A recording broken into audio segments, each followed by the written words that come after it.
Doc J po, gusto ko lang ipaalala sa'yo, hindi ka nawawala. Napapagod ka lang.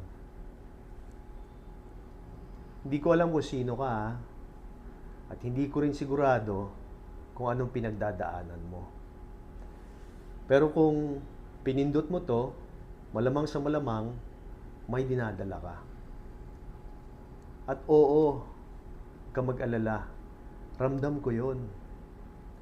Ang daming ingay ngayon. Advice dito, motivation doon, grind, manifest, level up. Pero wala masyadong nagtatanong kung humihinga ka pa ba ng maayos. Gen Z kayo. Laging online. Laging may opinion. Pero madalas, mag-isa. Nag-overthink ka kahit tahimik.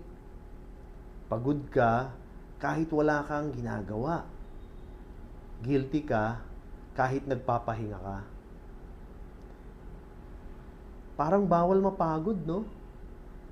Parang bawal na hindi ka sigurado.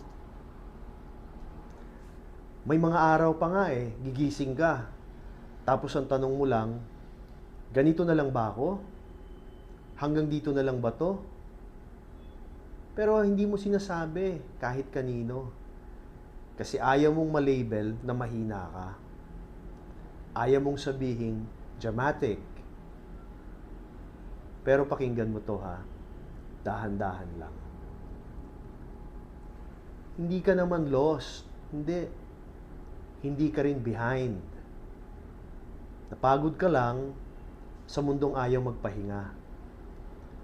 At kung feeling mo wala kang ambag, wala kang napapatunayan, wala kang direksyon, hindi ibig sabihin na wala kang halaga.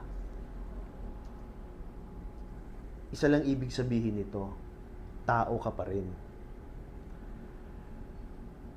Baka hindi mo kailangang magkaroon ng bagong goal. Baka hindi mo kailangan ng 5-year plan.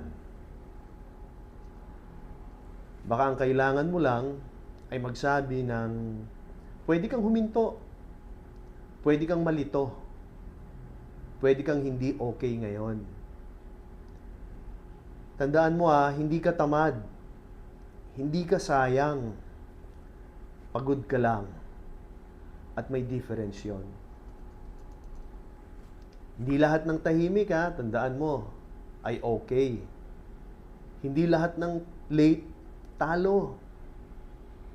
Hindi lahat ng pagod o pagod ay katapusan.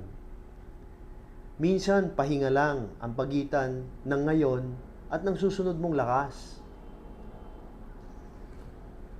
Kung wala pang nagsasabi sa iyo nito today, sasabihin ko, proud na proud ako sa iyo. Kasi andito ka pa, nakikinig, lumalaban kahit walang nakakapansin. Kung mabigat pa rin, okay lang. Pero tandaan mo, hindi kita iiwan sa puntong ito. Balik ka ulit Hindi para maayos ang lahat, kundi para maalala mong hindi ka nag-iisa sa pagod mo.